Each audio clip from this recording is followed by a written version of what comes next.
내려오라 그 나무 아래로 인생의 마음 그를 지으시니 앞으로 오래 외로웠던 너의 지난 삶에서 나와 넌 내려오라 넌 내려오라 내게로 오라. 오늘의 말씀 보시겠습니다. 하나님의 말씀은 누가복음 10장 10절에서 16절까지 교독하도록 하겠습니다. 어느 동네에 들어가든지 너희를 영접하지 아니하거든 그 거리로 나와서 말하되 너희 동네에서 우리 발에 묻은 먼지도 너희에게 떨어버리노라. 그러나 하나님의 나라가 가까이 온 줄을 알라 하라. 내가 너희에게 말하노니 그날에 소돔이 그 동네보다 견디기 쉬우리라. 화 있을진저 고라시나 화 있을진저 벳세다야. 너희에게 행한 모든 권능을 두로와 시돈에서 행하였더라면 그들이 벌써 베옷을 입고 재에 앉아 회개하였으리라. 심판 때에 두로와 시돈이 너희보다 견디기 쉬우리라. 가버나움아, 내가 하늘에까지 높아지겠느냐? 음부에까지 낮아지리라. 너희 말을 듣는 자는 곧 내 말을 듣는 것이요 너희를 저버리는 자는 곧 나를 저버리는 것이요 나를 저버리는 자는 나 보내신 이를 저버리는 것이라 하시니라. 아멘. 오늘은 나를 보내신 이를 저버리는 것이라는 제목으로 은혜를 나누고자 합니다. 예수님께서는 70인의 제자들을 세우시고 파송하시면서 그들에게 사명을 주십니다. 사람들의 병을 고치며 하나님의 나라가 가까이 왔다고 전하라고 합니다. 제자들을 파송하시면서 예수님께서는 너희가 그 동네에 들어가거든 그들이 너희들을 영접하지 않으면 그 발에 먼지를 털어버리라고 말씀하고 있습니다. 11절에 보시면 너희 동네에서 우리 발에 묻은 먼지도 너희에게 떨어버리노라. 그러나 하나님의 나라가 가까이 온 줄을 알라 하라. 유대인 랍비들은 이방인들이 사는 지역을 방문하고 이스라엘로 다시 들어올 때는 그곳에서 묻은 흙과 먼지를 다 털어버리는 그런 풍습이 있습니다. 거룩한 땅에 이제 들어와야 되는데 이방인들을 부정하다고 생각했기 때문에 지금 떠나는 곳과 그 다음에 새로 들어오는 이스라엘 사이에 이제는 아무런 관계가 없다는 것을 표하고 단절을 선언하는 의미로 먼지를 털어봅니다. 사도행전 13장 51절에 보면 바울과 바나바가 비시디아 안디옥에서 전도를 하다가 유대인의 경건한 귀부인들과 그 시내에 유력한 자들이 선동을 해가지고 바울과 바나바를 박해하여 그 지역에서 쫓아내게 되니까 두 사람이 그들을 향하여 발에 티끌을 털어버리고 이고니온으로 가게 됩니다. 하나님의 나라의 은혜를 전달할 사명을 받아 축복하기 원하는 최고의 복을 주었는데 그 말씀을 전하는 자를 배척했을 때 그것은 단지 사람을 거부한 것이 아니라 하나님의 말씀을 전하는 자를 배척하는 것이기 때문에 그것은 결과적으로 하나님을 거부하는 것입니다. 그래서 스스로 심판을 자초하는 것입니다. 그러므로 복음을 전하는 자들은 담대할 이유가 여기에 있습니다. 저와 여러분은 하나님의 대사, 하나님의 말씀을 전하는 자입니다. 16절에 보면 너희 말을 듣는 자는 곧 내 말을 듣는 것이요 너희를 저버리는 자는 곧 나를 저버리는 것이요 나를 저버리는 자는 나 보내신 이를 저버리는 것이라고 하시니라. 예수께서는 제자들을 영접하지 않는 것은 소돔보다 견디기가 어렵다고 하십니다. 소돔은 아시다시피 음란과 죄악이 가득한 성읍이었습니다. 소돔은 불과 유황으로 심판하셨는데 이 심판보다 더한 심판이 그들에게 임한다고 합니다.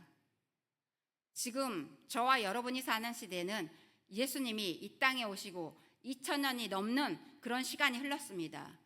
시대가 흐른 만큼 지금 이 시대는 죄악이 그 시대보다 더 많이 관영하고 자기 중심적인 사고, 즉 자신이 우상이 되어 살아가는 이 시대 가운데 하나님께서 말씀하고 계시는 것입니다.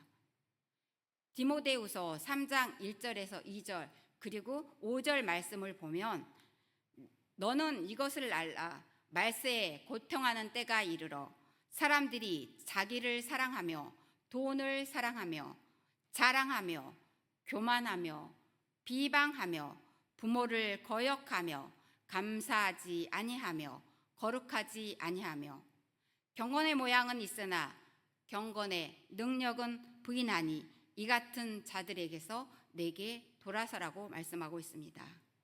이것은 말세를 살아가는 하나님의, 저와 여러분에게 하나님의 경고이기도 합니다. 이 경고의 말씀을 마음에 새기어 우상을 섬기는 자와 같이 자기 중심적인 사고를 떠나 말씀을 따라 순종하며 살아가는 저와 여러분이 되시기를 소망합니다. 두 번째, 예수님께서는 회개하지 않아서 심판을 받는다고 합니다. 고라신과 베세다는 예수님의 사역의 중심지 갈릴리 주변입니다. 대표적으로는 다 아시다시피 베세다에서는 예수님께서는 5,000명을 먹이셨습니다. 그리고 눈먼 사람도 고치셨습니다. 이 놀라운 기적을 보고도 그들의 마음의 눈은 어두워져서 예수님을 믿지 않고 회개하지 않았습니다. 또 고라신은 이스라엘의 지금 베세다, 고라신 등은 지금 현재로 지금 그런 지명이 지금도 현존하고 있습니다. 그런데 이 고라신에 요즘에 발굴되는 게 유적들을 보면 그 회당 같은 게 고라신에 많았어요. 회당은 하나님의 율법을 가리키는 곳입니다. 그런데 이 회당이 많았다는 것은 그만큼 하나님의 말씀이 왕성하게 선포되었다는 것이에요. 하나님의 말씀이 이렇게 왕성하게 선포되는데도 불구하고 예수님이 복음을 전했을 때, 예수님의 제자들이 복음을 전했을 때 그들은 받아들이지 않았습니다. 그래서 그 받아들이지 않는 사람에게 우상을 섬기던 두로와 시론 사람들에게도 이런 기적을 보았으면 너희가 그들이 제에 앉아서 회개했을 거야 라고 예수님께서는 책망하셨습니다. 회개하지 않은 유대인들에게 우상을 섬기는 이방 나라 두로와 시돈에 내리는 심판보다 더 견디기 어려운 심판을 겪을 것이라고 합니다. 성경에서 악녀를 대표하는 여인이 바로 이세벨입니다. 이 이세벨이 바로 시돈 왕 엣 바알 왕의 딸로 북이스라엘의 아합 왕과 결혼하여 바알과 아세라상을 들여온 사람입니다. 이런 악한 두로와 시돈 사람들도 이 베세다에 베푼 기적을 보았으면은 제에 앉아서 회개하셨을 정도로 그랬을 것인데 너희들은 왜 이렇게 회개하지 않느냐? 예수님께서 기적을 베푸신 이유는 예수님께서 만물의 주인이며 통치자이며 기다리던 메시아임을 드러내신 것입니다.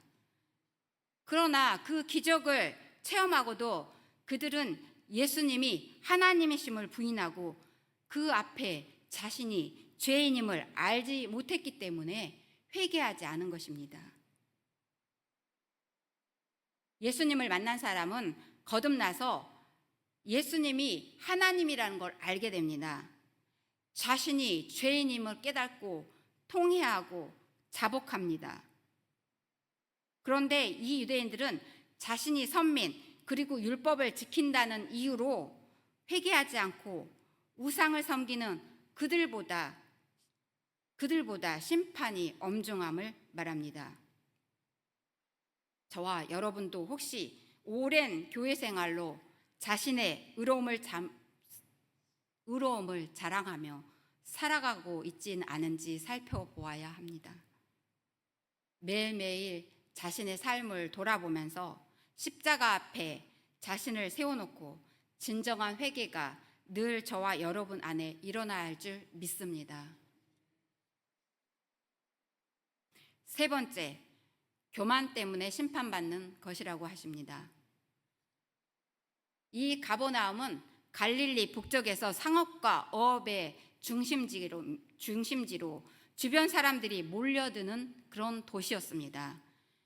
물질이 풍요로워지니까 하나님을 의지하지 않았습니다. 이런 교만한 가버나움을 예수님께서는 음부 지옥에까지 떨어지는 그렇게까지 낮추시겠다고 하셨습니다. 교만은 하나님보다 자신이 높다고 하는 것입니다. 예수님께서는 가버나움에서 많은 기적을 행했지만 그들을 교만으로 전한 말씀을 받아들이지 않았다고 합니다. 인간이 타락하게 된 원인은 마음의 교만 때문입니다. 사단이 하와를 향하여 내가 선악을 알게 하는 이 과일을 먹으면 하나님보다 높아질 것이라고 유혹합니다. 하나님보다 높아지고 싶은 그 마음 때문에 하와는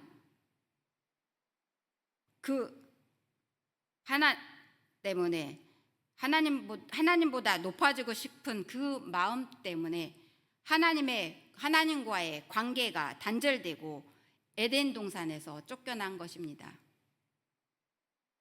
야고보서 4장 6절의 말씀에 보면 하나님은 교만한 자를 물리치고 겸손한 자에게 은혜를 베풀어 주신다고 하셨습니다. 이 시대는 가버나움과 같은 사람들과 같이 마음이 높아져서 하나님 없이 살아가려고 하는 시대입니다. 과학 기술을 자랑하고 인간의 힘으로 무엇이든지 가능하다고 하는 그 교만입니다. 그런 생각들과 하나님 없이 살아가는 사람들은 그 문화에 휩쓸려 가지고 살아가는 것이 심판을 자초하는 것입니다. 오늘 본문 말씀을 정리합니다. 예수님께서는 제자들을 배척한 이들은 하나님을 배척한 것이라고 하십니다. 예수님은 하나님의 뜻을 이루러 오신 분이기 때문입니다.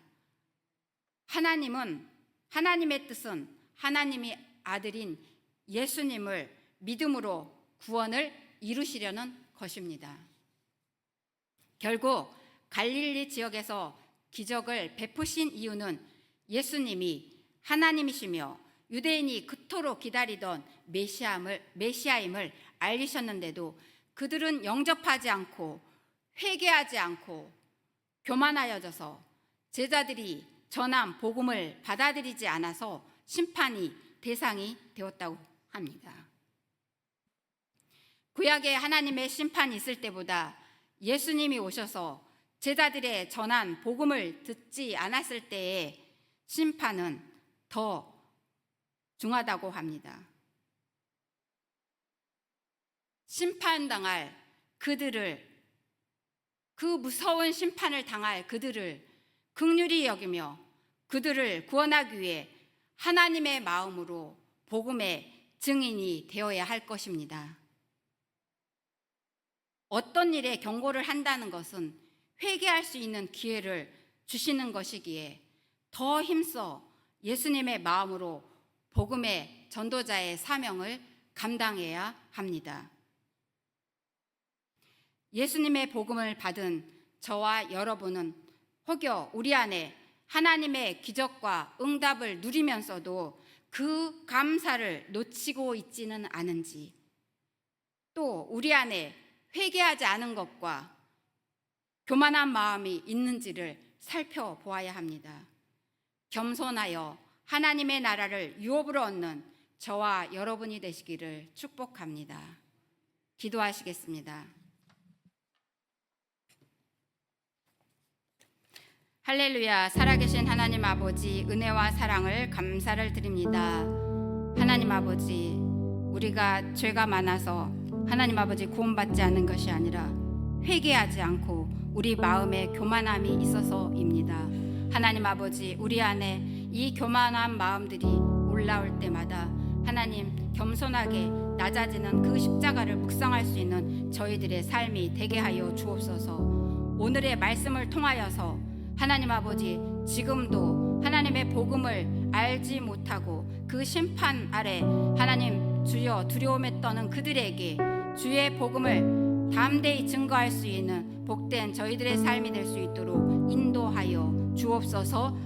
저희들을 그들이 불쌍히 여기고 긍휼히 여기며 그들을 복음으로, 예수 그리스도의 참된 복음으로 인도할 수 있는 저희들의 삶이 되게 하여 주옵소서.